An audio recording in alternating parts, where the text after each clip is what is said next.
You're listening to the Small Steps of Wellness show with me, your host, Mari Craig, where we discuss how we can achieve more wellness in our lives, one small step at a time.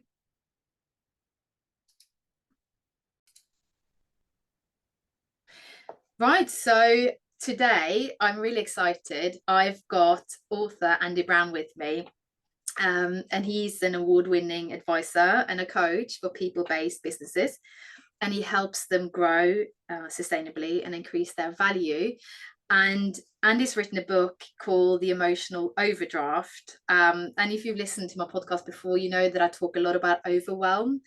And I got sent a copy of the book to read, and I've just finished it. And I sat in the sun a month or so back when I first got the book, and I started reading it and I started laughing. And I had a friend over who was helping me with my baby at the time, and she said, "What are you laughing at?" And I said, "Well, listen to this," I said. And I read her the two first paragraphs. And I thought, Andy, before we start talking, I'm just going to read this out to the listeners, and I'll tell you why it made me laugh. So this is the introduction, and it goes something like this. If you're a founder or leader of a people-based business, it can be a struggle to change the way you work as your company grows. Not long before I wrote this book, I attended an event for small businesses and found myself drawn into an animated discussion about people's never-ending to-do lists. One man, the owner of a management consultancy, put the problem particularly well. When I first started my company, I wore 12 hats. I ran around doing everything myself and dreamed of the day when I'd have staff to offload the work onto. Now I have 12 staff, but I still seem to wear 12 hats. In fact, I wear more because I've added manager and leader to the collection. There was a lot of nodding and eye rolling at this. Clearly, he touched a nerve. It's terrible, he continued. I spend all my time either working on things that other people should be doing or learning stuff that I'll probably never be good at. It's ridiculous, I know, but I can't see what else to do. This is the crux of the problem. Just like this man, when you found a business, you start off by wearing all the hats, and yet you can't quite bring yourself to take them off as you recruit more staff. Over time, you feel increasingly overwhelmed, here's my favorite word, by the different directions you're being pulled in. So much so that you can even start to resent the monster you've created. This is where I started laughing. You wonder whether you should hire more people, but worry about the effect on your profits. You ask yourself if you should delegate more of your own work, but don't feel like you can trust anyone to do a good job. And you find yourself torn between being a supportive person who nurtures your team and one who leads from the front with authority. All the time, you can never shake off the feeling that you're making it up as you go along. And despite the coping mechanisms that you've developed over the years, you go home some days knowing that you could have done a better job. It's pretty demoralizing, isn't it? Beautifully said. And then I said to my friend, what is he describing? And she said, well, he's describing your role as a mother. So what about that, Andy? Welcome to the podcast. I'm just really pleased to have you here, talking about emotional overdraft in business. But actually, to me, as a mother of 3 young children, it really spoke to me. Is that something that you notice with people? Yes, and that was lovely to hear someone else read it out loud. It took me 6 months to record the audiobook because I couldn't bring myself to do it. So that was great. I should have got you in right at the start. But yes, it does. Emotional overdraft, the way I describe it in the book is it's when we subsidize the success of our business. In this case, so emotional overdraft is when you subsidize the success of your business at the cost of your own mental or physical well-being. So you're subsidizing the success of any enterprise, could be your family, could be your business, at the cost of your own mental or physical well-being. And the currency of this emotional overdraft, is resilience. So as you subsidize the success of your family, your business, your friendship group, because we all know people who will be the life and soul and bring everyone together and organize everything, but the price they're paying is this emotional overdraft. And in the end, that damages your resilience, and your resilience, as it depletes, then impacts your impact. Yeah. And what you see, burnout, you see stress, burnout, overwhelm, all sorts of things can happen when you get there. And I recently described it as being like a mobile phone. And if your mobile phone runs down and down and down, you've got to recharge it. And when it's run out of battery and it stops, you can't shout at the mobile phone and go, just give me one more phone call. I just need one more phone call. Don't be stubborn. Give me another call. Because you know, rationally, it's run out of battery. And we're the same.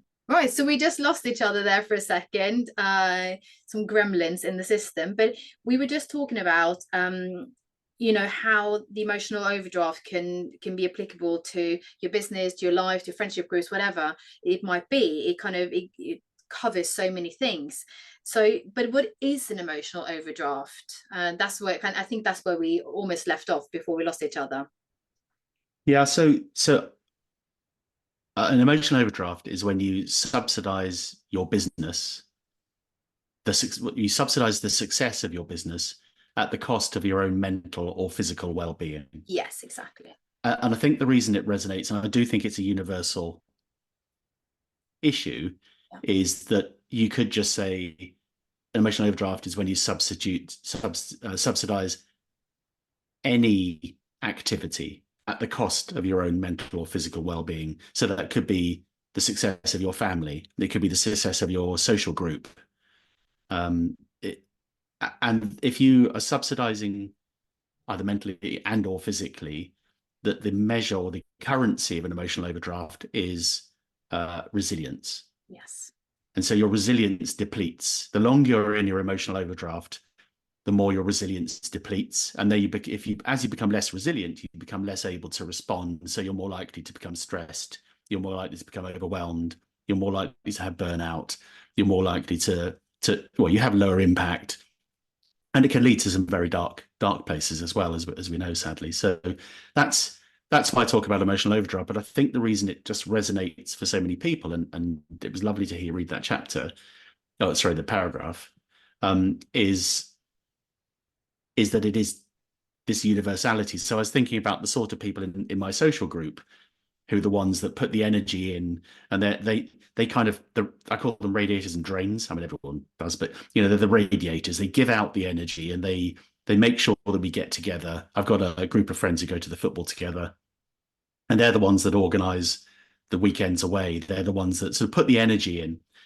But when I've been doing those things, I know that there's a cost to that. That it's costing me time with my family. It's costing me effort. If people don't respond, I feel rejected. There's all these sort of feelings. If people don't appreciate it, if you don't get those little messages and cues back from people, this could be a family as much as a business. You feel like, well, was it worth it? The things I sacrificed to do that, I could have been doing something else. Yeah. So it's another example. This weekend, a friend of mine said, why don't we go out? And I'd absolutely decided that I was going to sit in on Saturday night and watch telly, which I don't do that often, but I was just going to veg out, get a takeaway curry from my favorite curry place and watch TV. But they said, well, why don't we go out? And I said, oh yeah, okay, let's go out. We went out. I had a nice time, but what I know I really needed was to just kick back, have the curry, fall asleep in front of the TV, because my body knew it's not the best thing you can do, but sometimes you've got to unplug. And I didn't. And so once again, it was a weekend with, rather than recharging, and you don't have to relax to recharge, by the way. It doesn't have to mean just sitting on the couch. But when I could have been recharging in the way that my body was telling me I wanted to, I went out again, and I was socialized. And for me, I'm lots of people think I'm an extrovert, but I'm kind of introvert extrovert. I don't think introvert and extrovert is particularly linear. I think it's a bit more complex than that. And it costs me quite a lot to be sociable. I have to put quite a lot of energy in. I have to spend a lot of I invest a lot of my own effort into doing it because I'm interested and I'm curious and I want people to feel like they're having a good time and so on. So Emotional Overdraft it's been written as a book for people who run people-based businesses. And there's a lot of advice in there about that. But I do think emotional overdraft is a fundamentally universal challenge. And as a mum, I can absolutely see why it resonated with you and why you would connect with it, because that behavior is in a lot of us. In fact, most of us. In fact, spoiler alert, the research I did for the book shows that everybody suffers from it in some way, shape, or form. Some people are just better at coming out of it. And maybe better hiding it for a long time, hey? And this is one of the things, when you said burnout, I was talking to a woman yesterday about burnout and how she'd really, really suffered when she was a mum to young children. They're a little bit older now, but she just didn't listen to her body, didn't listen. And all of a sudden she sat crying every day, and she's aching, and she's in aches and pains everywhere, because we think also that these things are normal, everyone's feeling like this, and you write about this in your book as well, that this is just part and parcel of being a business owner, or as in my case, this is just part and parcel of being a mum to young children, that you're supposed to be exhausted and annoyed and stressed, and feel like you're letting everyone down a little bit. You feel like you're failing everyone a little bit every day. But I think you kind of have to listen to, in my experience, so from a nutritional point of view, you have to listen to your body when it starts whispering, but otherwise it will shout. And in the case of, I guess, running a business, you've got to listen to, I think we all have a voice at the back of our head, or this where you mentioned about feeling resentful when people don't respond, or listen to those negative little voices when they kind of whisper to you, and that's when we should make the changes. But so many of us, most of us, I think, we don't. We need somebody to come and slap us in the face almost for us to realize, hang on, this has gone too far, right? Well, it's the gremlin, or there's a great book called Taming Your Gremlin, by the way, which is sort of talks about this specifically, or the inner critic, some people call it. That it's there, and I think part of the skill is be able to spot the inner critic, be able to hear it. And someone recently said to me, treat it like a separate person, give it a name and an identity, because your relationship, it feels like the truth. If I've come on here, I'm a bit stressed now. We had the internet dropped out and it's all a bit awkward. And I just want to, my mission is to help people understand what emotional overdraft is, and to realize they could do something about it. So I want to do well on this thing. Now I'm feeling slightly stressed. So probably it's stopping me being quite as in flow as I might have been before.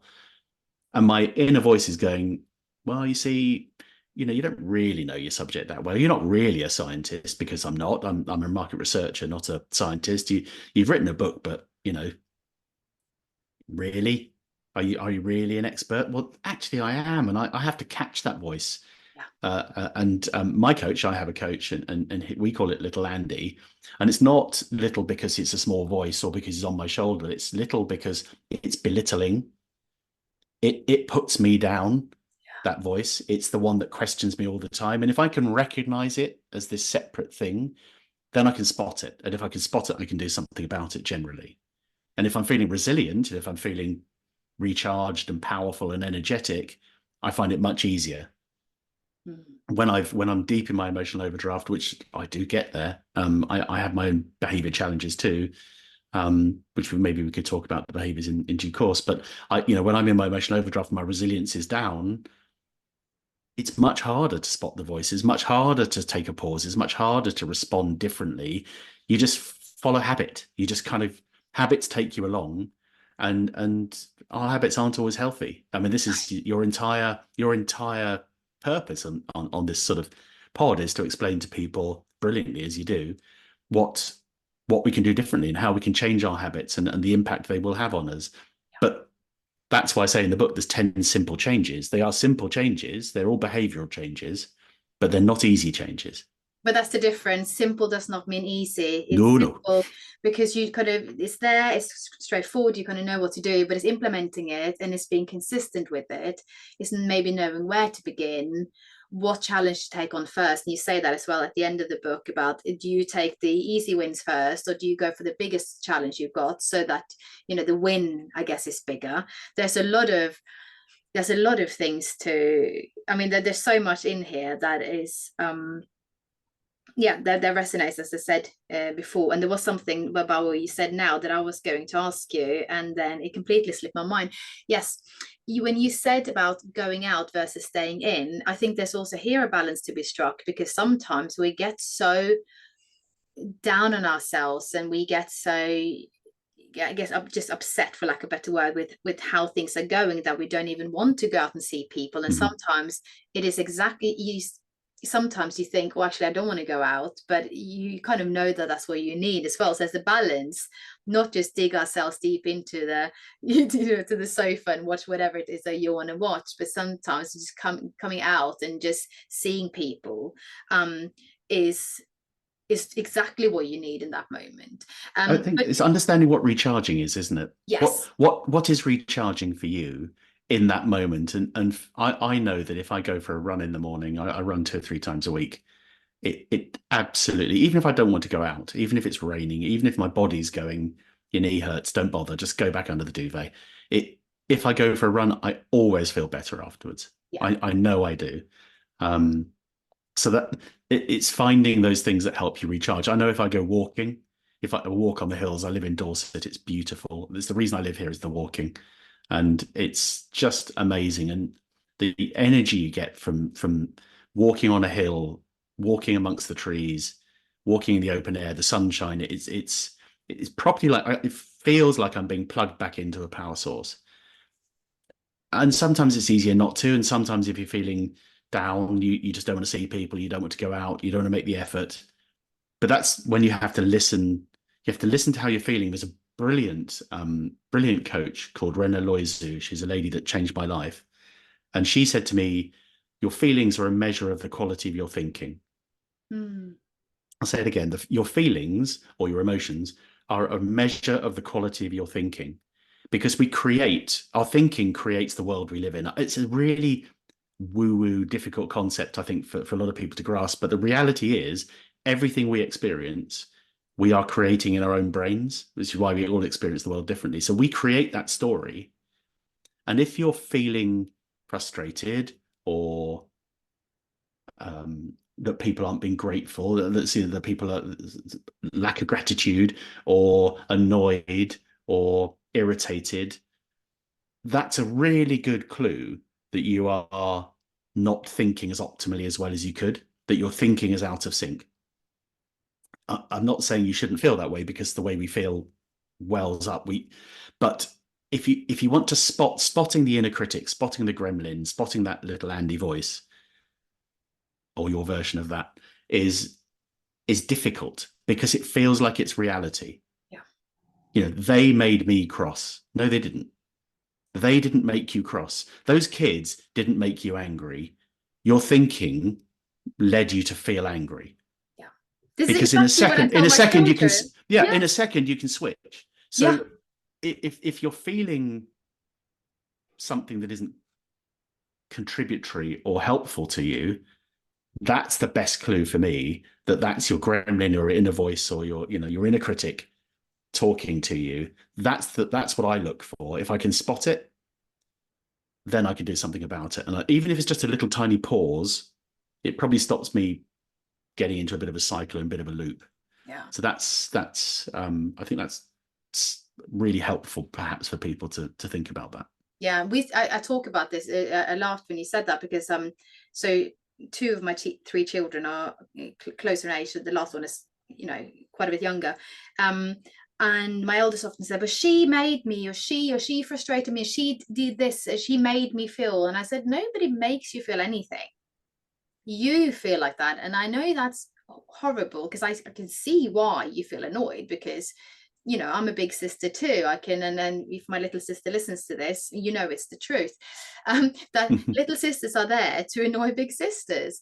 But I said, but you can't control what other people are doing. I said this to my elders all the time. You can't walk around with a sign around your neck going, "I'm vulnerable," or "I'm sensitive, be nice." You've got to work on how you respond to things and how you react to things. You can't control what other people say or do, or how they perceive you. And one of my friends says, how other people think of you is none of your business. It's a great line. It's a Isn't it, great Jess? line, and it's true. Because there's a contradiction here, which is how you feel is how it is. Yes. What you're feeling is your reality.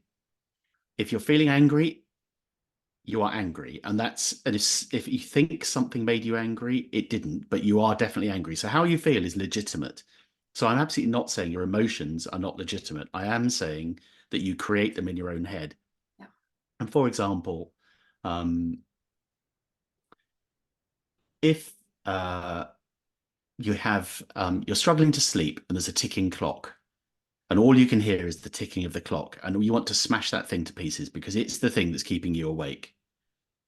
And then suddenly you can't hear the ticking clock anymore. Something's changed in your thinking, and you're asleep, and you go to sleep, and or someone phones you up and tells you some really bad news. You absolutely are not aware of the ticking clock anymore. It's still there, it's still ticking just as loudly, but your thinking has recalibrated, your thinking has changed. So it's difficult to understand. So use the emotions as a signpost, I would say. Yeah. Use them as a signpost and use them, give you pause. I've got to say, I was not in the past. I wasn't brilliant at this. I've got two kids and I used to get angry. And, spent 30 years, they're now in their 30s, spent 30 years thinking I was a bad dad. If you ask them, they don't think that. But I've carried that around for a very long time, and that feels like reality. It's not their reality. Their reality was I was at home a lot. We played frisbee in the garden. They talk about all these things that I've forgotten about that they loved. Mainly the things that I didn't, not the holidays to Disney. Those aren't the things kids remember, oddly. It's the when you make time for them, or when you made stuff together, or painted your faces, or strange, silly stuff. Mm. I remember the stuff where I wasn't there, or I was commuting and got home late and missed putting them to bed, or lost my temper, or was in a grump for a whole weekend because something had gone wrong at work, and I took it out on the kids by not being present. But they don't remember any of that. So our realities are entirely different. And emotional overdraft is sort of like that, because there are things that cause you to have an emotional overdraft, behaviors and thinking that you can do something else about. You can do something about it. And if you can, you will get so much more from life. And the brilliant thing about emotional overdraft is as quickly as you can go into overdraft, you can come out again. Mm. You can come straight out of it. It's not easy, but you can come straight out of it. So it's I think the first thing is know that it exists, know what it is, that you're subsidizing the success of whatever it is that you're doing at your own mental or physical cost, and that damages your resilience, and then that feeds on itself, because then as you become less resilient, you get deeper into your overdraft. So know that it happens, and then I'd say look for the clues that it's happening in your emotions, in your feelings, and take a beat. Just take a beat, take a pause, and go, okay, so what's happening here? And then you can start to change what's going on. Noticing it is the most important thing. Yeah, exactly. That's the first sort of step towards improving it, isn't it? And in your book, you've got this. You can fill out this form, can't you? The Uh, self-assessment, yeah. yes, exactly. That's the word. Um, and just kind of see where you're at on the scale, as it were. Can you talk a bit about that? Yeah, sure, happily. My publisher always tells me off when I do these things, because she said, why didn't you ask people to buy the book? And I said, well, because I'm not that interested in people buying the book. I'm interested in them understanding the idea. She gets very irritated with me. But if Um, you can make a living out of doing something you love by helping others, what a gift, huh? it's the best thing in the world, and it Yeah, is. And I get messages all the time now from people where this is helping. So it is a glorious gift. yeah, But if you're the publisher, I guess you feel another way. So what you're talking about fair is enough. called the self assessment, and it's free online at emotionaloverdraft.com. It's a yes no 50 question survey, and for a long time we called it the Cosmo quiz. When I was a kid, I had a younger sister and an older brother, so I'm the middle child. So don't come talking to me about what it's like to be the older kid. Believe me, the middle kid, particularly when the younger one is a sister, is the neglected child. Yeah, I was going to say you get forgotten about. Yeah, Yeah, you absolutely do. that's another conversation. That is another conversation. So, but we call it the Cosmo Quiz, and my sister used to get secondhand copies of Cosmopolitan magazine, and in Cosmo there were always quizzes about 50 reasons why your boyfriend will leave you at the end of the summer, or these sorts of silly quizzes. And so this is what we called this quiz. So it's a really easy thing to answer, and it produces a spider chart, and it shows where your emotional overdraft shows up in your behavior. So the research I've done identified 10 different behaviors that contribute to an emotional overdraft. So it's things like trust. So in relation to a business, but it can relate to a non-business. But I only trust myself. I don't trust others. I want to retain control. And everyone knows this feeling. It's a very universal one, actually. Trust is as the business starts to grow. That example you gave from the book is a real example. And what was happening was he had all these hats, but the guy couldn't really let go. He couldn't trust other people to do it, so he would jump back in.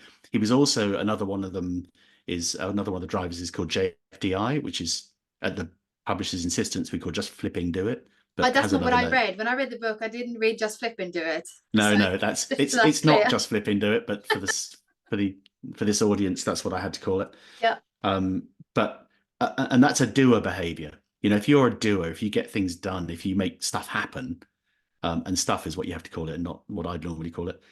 So if you're a doer, then you kind of want to make things happen. You want to jump in and do things, and if you associate that with a trust issue, then what happens is you climb in, you micromanage, you disempower your teams. And then what happens is eventually they start going, well, he's going to climb in anyway and sort it out. So, and they become a bit passive. And you wake up and you think, well, my team are also bloody passive. Why isn't anyone driving? Why is there no entrepreneurial spirit in my team?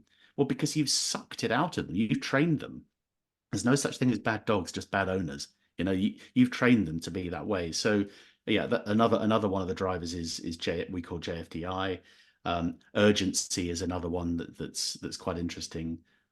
It's the I haven't got time. I've got to step in and do it myself. I've got to get on. And they kind of some of these relate to each other. So um, they're sort of on the chart. You can see where particular areas might show up. So the shape of the spider chart tends to show where you're operating your overdraft. But duty is another one. I mean, this might be, if I ever wrote this book for mothers, which I wouldn't dream to. Lots of working mothers, particularly, have spoken to me about the book. They say this thing, Andy, this thing absolutely resonates, Yeah, I bet it but you does. don't go far enough. You Mm. don't go far enough when it's how it feels to be a mother, where you're compromising your relationship with your children for your success at work, for your success in your career progression. That's hugely, there's a compound effect that has on you. And the reason I wrote a bit about it in the book, but not much, is because it's not my lived experience. And I think it's for other people to take that and to explore it. But the idea of duty, and so the sorts of things people said in my survey were, well, it's my job. There's no alternative. I own the company. I run the family. The buck stops with me. That sense of that can absolutely drive an emotional overdraft all by itself. Just the feeling that you're the one that's got to carry everybody. You're the one that's got it. And so you can see how these things are behaviors. And I think if you understand what those behaviors are for you, and they're different for different people. So empathy is a good one. So empathy is one of the 10 drivers. And people go, well, why do you see empathy as a bad thing? And I don't see any of the drivers as bad things necessarily. But if you're over empathetic, if you're a people pleaser, if you want to make everybody happy all the time, my coach said to me a few years ago, we were having a conversation. He said, Andy, I think you believe there's a finite amount of happiness in the world, and that to make other people happy, it has to be at your cost. Mm. And I think I genuinely believed that. I felt that to make other people happy, it had to be at my expense. There was a finite amount, and I could give my happiness away, but it meant that other people were happy. And he said, that's not true. There's an infinite amount of happiness in the world. You can be happy, and the people you would love to be happy can be happy too. And I probably spent a month arguing with him about that because I just didn't quite see how that could be real. But now I understand it. And so for people who get that, they think I'm some kind of loon. But if that's how you see the world, if you feel your job is to make everyone else happy, if you're a people pleaser, it's very difficult to understand that you could do anything in a different way at all. Mm. But from an emotional overdraft point of view, if you are constantly trying to make everyone like you, everyone to be happy, keep everyone content in a family, in a business, that is incredibly wearing and it grinds you down.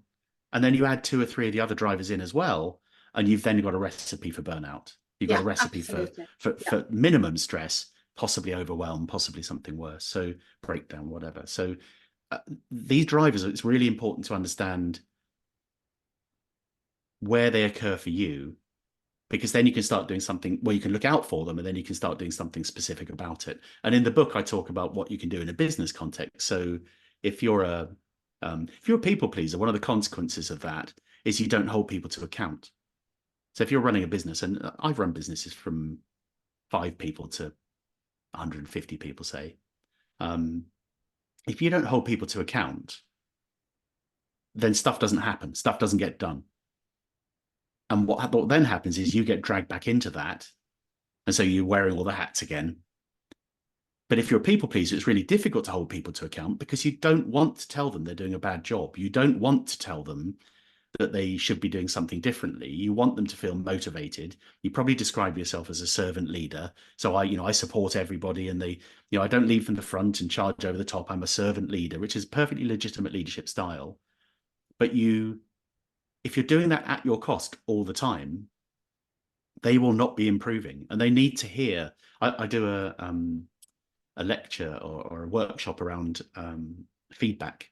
Lots of people don't know how to give feedback. They think there's positive and negative feedback. There are actually 3 types of feedback, and if you don't know what the 3 types of feedback are, you can't give the person the feedback they need in the moment, and it becomes very difficult. And research says that 40% of feedback that people give in business actually makes things worse. So sometimes people can't give feedback, and sometimes people do give feedback, but it actually makes things worse. So it's a terrible state, and that's a way of understanding how bad communication is. Really, that's about communication. And I won't give you my workshop on how to give feedback, but sometimes people need coaching feedback, which is when you tell them how to do it better. But sometimes they just need affirmation feedback. They need to be told, you did the best job you could, you did really well, you did, it went better than you thought. They don't need the coaching in that moment. What they need is just the affirmation. You did your best. You did great. And then you can come on and give them the other feedback later. Or the third type, since we're talking about it, the third type of coaching is it's not called quantitative coaching, but that's what I call it. And that's quantitative coaching is always got a number. So for someone with your experience, I would have expected you to have been able to do this in those circumstances. Or I'd say you were in the top 25% in terms of what you did there. So there's coaching feedback, which is telling people how to do it better or how to improve. There's quantitative feedback, and then there's the affirmation feedback. And they have different names. But if you can't hold people to account, it's probably because you're bad at giving feedback, or you don't understand the different types of feedback. And then you'll take it on yourself because all your other drivers kick in. That was a very long-winded ramble. Did it make sense? I think, yeah, it does make sense. And I keep thinking about, so I've got a child who's about to start secondary school. And a lot of this resonates with how to give feedback to whatever work she's doing at school, for example, or being more independent, and it all comes back into, all goes back into your book as well, because if you trust people, or if you take the risk as a parent or as a business leader to kind of give them the responsibility to take things on for themselves, and you set proper criteria, this is what we're going to be measured on, and then you give the feedback, then chances of them succeeding and freeing up more time or headspace for you, whether it is as a parent or as a business owner, I mean, the chances are great.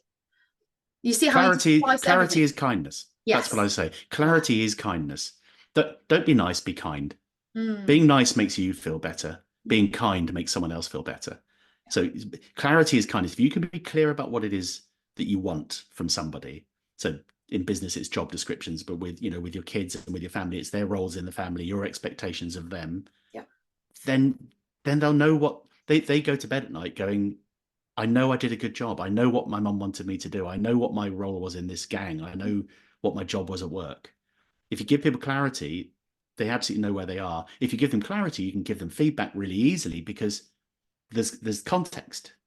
If you're ambiguous about it, and there are lots and lots of leaders I deal with who are generally a bit ambiguous. One of the things I advise is give everyone job descriptions. But if you're a leader of a business, an entrepreneur, founder, and you could do this in families easily, actually, give yourself the number of founders that have a job description is fractional. It's tiny. And I say, but if you don't define what your job is, no one in the business can hold you to account. So you're not necessarily doing what you're supposed to do. And secondly, it gives you permission, which is unhelpful, to go and get meddle in anything you want to meddle in. Whereas if you've got a job description that says to your team, we can tell Andy not to get involved in this because it's not his job. But people don't want to be bounded in by that. They want the right to carry on, dipping in where they like. But that's habitual behaviors. That's bad, unhelpful behavior. So if everyone in the family knows what their job is, it's like the kids, if they're going to get, we had to walk to school. I remember when we were tiny, the three of us. Maybe I already mentioned I was the middle kid, Yes, but the no, no. neglected one. My parents would say they had two children. That's how neglected I was. They didn't. They didn't. They were glorious parents. But if we walked to school every day for the 5 days, we'd get our money for the comic. And if we did our chores at the weekend, we get some money for a treat, which my brother and I used to collect little metal cars. And if we saved up for a month, we could buy a little metal car. So we absolutely knew what the deal was. And if we didn't do our chores, or if we, asked for a lift to school, then we sacrificed that thing. And we absolutely knew it. So mum and dad always held us to it. So we knew. I remember I had a friend who, I was just going to name her, and I won't name her. But when our kids were all young, she used to say to her daughter, "If you do that again, I'm going to flush your head down the toilet." Now, it's not a great thing to say, but obviously she never ever did it. Of course, she never did it. But she thought it would deter her daughter from doing the thing she wanted her to stop doing. But it didn't, because the kid knew that she was never, ever going to do that. So where's the clarity in that? There's no actual kindness in that. No. And It, also, it's like it's thing if you say like, "Oh, we keep on doing this, we're not going to go to the park or to the zoo tomorrow, or whatever," and you just think, "I want to go there, so why did I threaten with that? Because tomorrow, if they keep doing whatever they're doing that I don't want them to do, we can't go to the zoo tomorrow. Then what am I then going to I'm do?" stuck with them. Yeah. Exactly, but this is Yeah. this is this is exactly it. There is, yeah, you've got to kind of follow through. I need to be better at that, Andy, honestly. With you should Oh, see.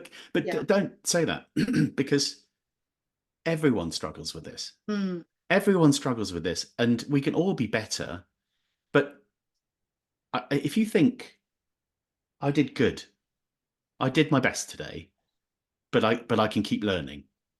That's what I would say to myself in those moments, because it's no one tells you how to be a parent when you start. No one tells you how to be a parent of three kids. There's no book. Oh, there are loads of books, but they're useless. Yeah. There, you just have to kind of. No one's done it before, not with your kids in your circumstances, with your.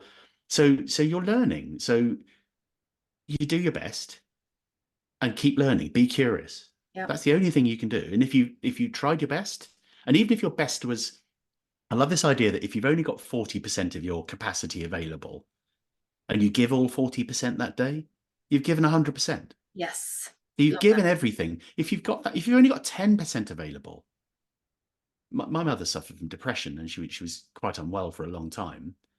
But some days she had 5% available, but she'd give that 5%. She'd try and give that 5%. And we knew that instinctively. I don't think as kids we understood a lot of it. It was difficult, but if you've done your best, if you've genuinely done your best, and that doesn't mean staying up until 2 in the morning and preparing all their costumes for the school play, and it doesn't mean sacrificing everything. It doesn't mean being the only radiator in the room. But if you've done your best and you're still curious and you want to improve and do better and see what you can do differently next time, that's your job. I didn't mean to shut you down, but I Oh, just no, think no, it's no, so but that's good. important. I love being shut down when it's something as good as that. But that goes also back to your book about balancing business success and well-being, Mm. and how you can't have success in a business in the long run unless you get a grip on your emotional overdraft, because you won't have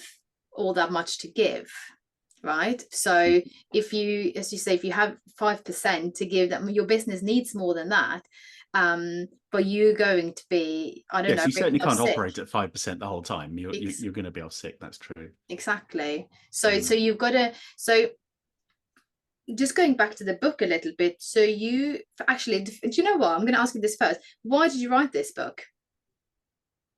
Because I spent 20 years running businesses, my own and other people's. And then I spent the last maybe 25 years, and then I spent the last 6 or 7 years advising businesses on how to become more valuable and how to grow. And I just realized that this is the same things happening. Whatever the circumstances vary, but the same things were happening again and again. And I did some research, and the research absolutely proved that this thing existed. It took me then 2 years to write the book because it's quite a difficult thing to do, and I kept putting it off, and I'm a procrastinator. So it took me a long time to do that. Something that occurred to me, I just want to share a thought. And this is, I spoke to a guy called Paul O'Malley, who's a very honest man who ran a business, and he had a bad breakdown, and he talks about it in one of my podcasts, actually, but he'll talk to anyone about it. And he went to the doctor, and the doctor said, "You've got anxiety, you've got stress, and he said, "No, I don't." He absolutely refused to acknowledge that it was happening. So there's two things I want to say here. One is, the first thing is the impact on his partner at the time. Well, I think it was his wife, must have been awful. We've all been in circumstances where you're married to a workaholic, or your friends are, committed to their job, or they just can't leave the work alone. They're constantly checking their phone. They're all those things. So emotional overdraft doesn't just impact you. You can actually create emotional overdraft in other people and be drawing from that. But the other thought I had was, we are often, if you think about Paul, if you'd asked his wife if he was having, because he thought work was going well and it was growing and being successful, if you'd asked her, she would have definitely said, Paul's stressed, he's not well. And I think we can spot emotional overdraft in other people almost far better than they can. Oh, yeah. So the thing I'd encourage people to do is, if you know someone who, if this stuff is sounding like it might be relevant, and you can read, type emotional overdraft into Google and you'll find some stuff about it. If this sounds like someone you know, your partner or your friend who's stopped coming out, or someone who's stopped coming to five-a-side football because they're so busy at work, those people, point them in the direction of this. Because I think we're better placed outside of it to spot people dealing with it. So I know that wasn't your question at all, but it kept coming into my head and I wanted to mention it. We are so well placed to see it in other people. It's much harder to see it in ourselves. Everything we've been talking about is, how do you spot it? What do you do about it? And I'm not saying to people, you need to go and grab a copy of the book and shove it in their face and go, buy the book. But Your publisher help them. would say that. My publisher would definitely say that. She would. Maybe I'm being cruel to her, but talk to people about this idea. Talk to people about the idea of the emotional overdraft, because that's the gift you can give people right now. And I think everyone knows, and you don't have to think very far to think of a handful of people who this would help. And it's World Wellness Week. Is another week coming up quite soon. And I think that's what, if the people who are stuck, particularly in business, but if it's their family or the way they're sort of running their life with an emotional overdraft, and a lot of people can't see that, or can't see their way past it, then start talking to them about it. Start exploring this idea with people. Maybe do the self-assessment. Yeah. It's free. It's just go and do it, and help them understand where these things might be showing up for them. Yeah, it comes back again and again, the same thing. And I bet you almost wish like you had this book when you were running a business, because surely some of these things will have come up for you as well, right? Yeah, absolutely.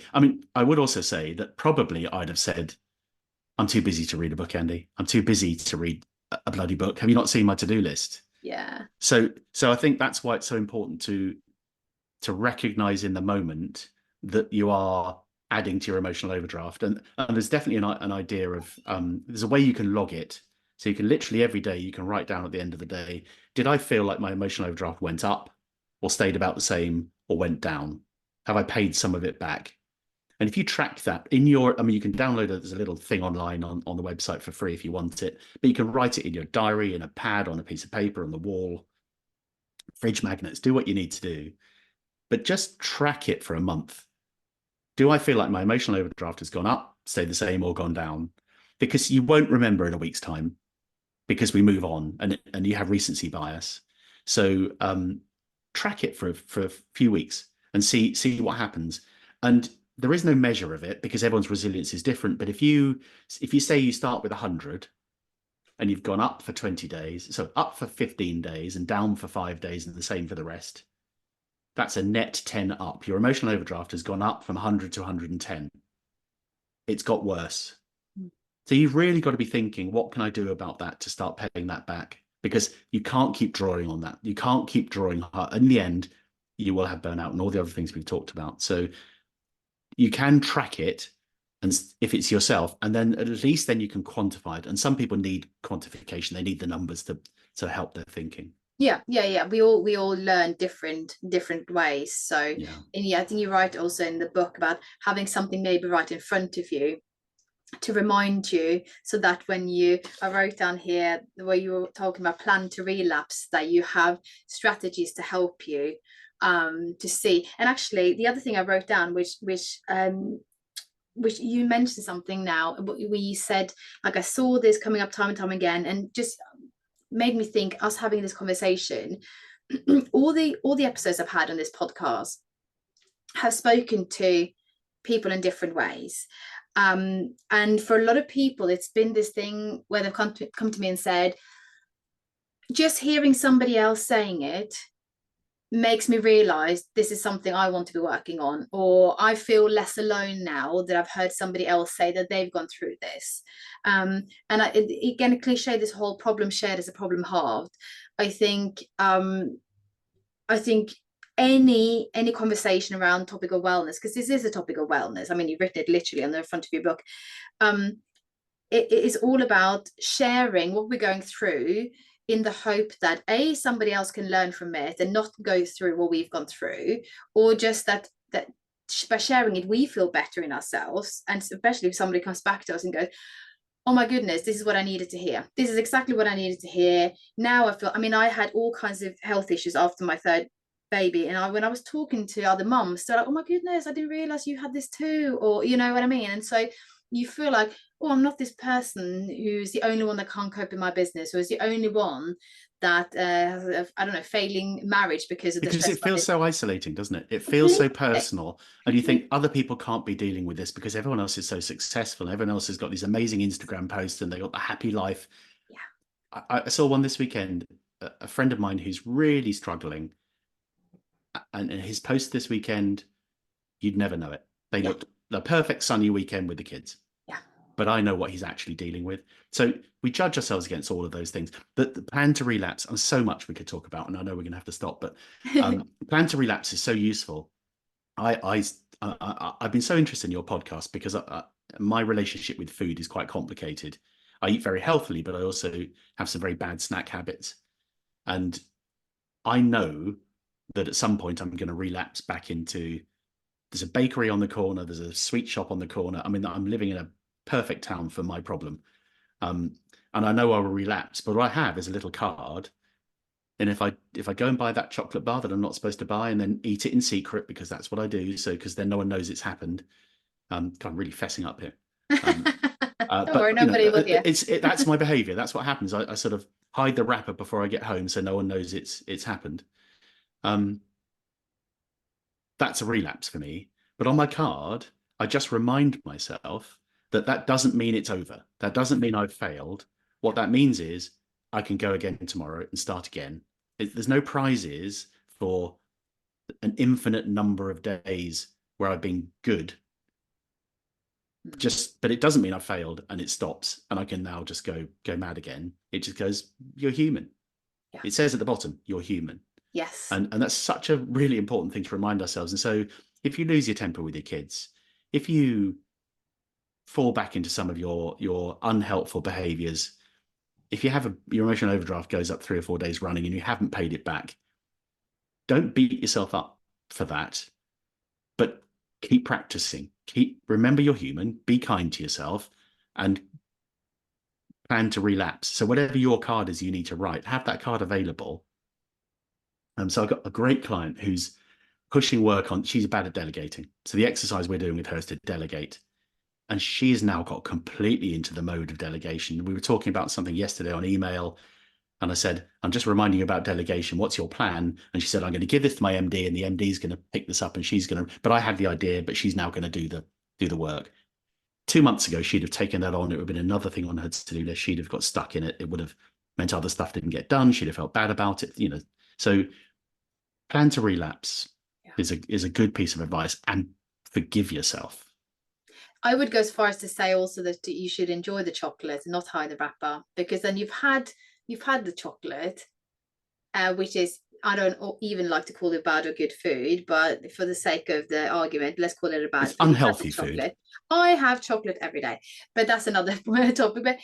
But you've had the chocolate, the unhealthy food, and then you feel bad about having it. So then you have the negative emotions associated with it. So you might as well just have the food and go, "Wow, this was delicious," and enjoy it for what it was, and then look at your card. Yeah, I'm human. Excellent. Carry on. And because I think, again, sort of back to your emotional overdraft topic and this book, which honestly I was so unsure about how business would relate to me, but it's just been a joy reading it. We keep talking about my publisher, but she is going to love you. If she doesn't send you a gift basket, I'll be amazed. It's very kind of you. Thank you. No, but I think if we're relapsing, and then we are kicking ourselves for the relapse, then it's a double whammy. Oh yeah, it's the compound interest on your emotional overdraft. So you Exactly. feel, not only do you do the thing that's unhelpful, then you feel bad about doing the thing that's unhelpful, which then makes you feel worse. Exactly. It's terrible, and most of us are wired this way. Yeah, exactly. So I'd say enjoy that chocolate. But I was writing a couple of notes, which I normally don't do, but there was so much in here that I thought I have to write something down so I don't forget it. Because I wrote down that there's parallels between the business emotional overdraft and the general overwhelm in life. And I wrote that it's so important that we invest in ourselves. And I wrote down, so what I'm really focused on is nutrition and exercise, especially, but also sleep. I've got a baby who's now deciding to scream every night, which is why I look a bit tired, and unbrushed hair and all the rest of it. But I think, in addition to your practical ways of reducing emotional overdraft in order to run a business, I think looking after yourself, your body and your mind nutritionally makes it easier to deal with that emotional overdraft and to make better choices, sort of slowly but surely. I think it builds that resilience, doesn't it? Having the strategies, but also being in a body that is a bit more balanced, that is a bit more rested, has got a little bit more emotionally to give, wouldn't you say? Absolutely. And eating well, is a first world luxury, and we all have the ability to do that. So, and you might say it takes time. There's some planning. There's some habit change. It's not time. It's habit change. But I will redeem my publisher because she does something brilliant, and it's a story worth sharing here. So it's eating and physical, I think, as well. And she has run every day, and running for her means at least 3 kilometers. So it's not a marathon, but she runs every day, and she's done that for over 2,000 days. I think she's just coming up to 6 years. And I asked her, how do you fit that in? Because I say this to my clients about emotional overdraft. You need to stay fit. Don't give up your exercise, Karen. This is, but I don't have time. And she said, I changed my mindset. She said, I'm someone who used to try to run every day. I tried to run every day, and that gave her permission not to run. She tried, but she didn't. She said, I decided that I'm someone who runs every day. Yes. And she runs every day. And she will find a way she said, as soon as I got my trainers on, I know I'm going to do it. So I've got to get my trainers on, and then I do it. And wherever she is, where she's on holiday, working in New York, she was at a book fair, she will find somewhere to run at least 3 kilometers every day for now, getting on for 6 years. And I think that's the kind of mind reset we need to give ourselves, is that we have to find our technique. What's our version of her reframing and reset that gives us permission to fit exercise into our day? Yeah. Yeah, exactly. Because it and makes, and you preparing said good as well. food and Yeah. shopping. But you said how Exactly. it makes you feel as well. But that can go in a negative way as well, because we become this person like, I am the doer. I am the empathic person or empathetic person. I am the gosh, what were the other things? I am the servant leader. I am all of these Mhm. things. And who am I if I'm not that? So it's about undoing and unpicking those those behaviors as well. I like And to prepare I food. am the person who delegates. I am the person who can, as you said in your book, take a month off my business and is still thriving. That's a sign that you're running your business well. Yeah, absolutely right. Absolutely right. Yeah, so it all You goes nailed it. hand in hand. And I think, yeah, as I say, kind of, I guess to round it off a little bit, I really enjoyed reading it because it really relates to me as a person in general. And I had to say, I had a meeting before this where I showed them the book, and they were saying, yeah, we're really looking forward to listening to it, because I said it relates to all of us in one way or another. And it might not be exactly that because you're running a business, or some of us don't have young children anymore, but I think as a person, just having a balance, because life is not about, as my colleague said earlier, it's not gonna, on your gravestone, you're not gonna have like showed up every day at work or worked late. I mean, that's not, you don't want to be remembered by that, and life shouldn't be about that. It should be about having time, and the success of wealth surely is having the health and the time to enjoy everything. Someone said that, and I'll misquote it, and I need to write it down because it's a great quote, but someone said that we sacrifice our happiness in order to strive for happiness. Yeah. And it's the most obvious. I've misquoted him slightly, but I know what he means. We kind of give up the time with our kids. We commute. We get stressed. We do all these things in the pursuit of some sort of happiness in the future. So we're paying with happiness for the thing that we want, which is happiness. Yeah. It's, if you think of it that way, it's bonkers behavior, but it's kind of how we were all on the treadmill and we're all going. So maybe that's the thought to leave behind, which is sacrifice less happiness now for some possible future happiness. Sacrifice less happiness now. Yeah, I love Cherish that. it more. I love that. Yeah, should we stop on that note, Danny? I think that was Let's do that, because otherwise we could keep I talking, know, I know. And and we mustn't. there's so much to this, and I'll write some of it down in the show notes, because I think it's such an easy read as well. You've got short summaries. I love that it's called The Bottom Line. Short summaries at the end of the chapters, that really sort of, if as me, I get a couple of minutes of peace to. I read this book yesterday with my 1-year-old playing with this stacking cups and cars, and then I could go back to the end and go to the bottom, like, okay, that's what I read now, and to kind of remind myself. So that it's so many great thoughts, and actually on the point, and this will be the end, where you said this person took a month off work, and I think that was the same person who had a slightly lower profit, but actually his mental health and his emotional overdraft, everything was more balanced. And again, it's life should be about balance. It shouldn't be about one thing going really well whilst you're sacrificing everything else. That's not a life well lived. Absolutely right. Awesome. Thank you so much for your time, Andy. Oh, thank you for having me. It's been lovely talking to you. Yeah, I really enjoyed it. You've just listened to the Small Steps to Wellness show with Mari Craig.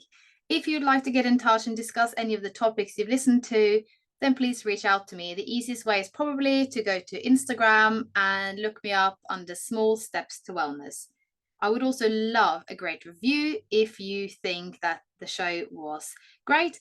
And also, perhaps you could consider passing it on to somebody you care about. Speak soon.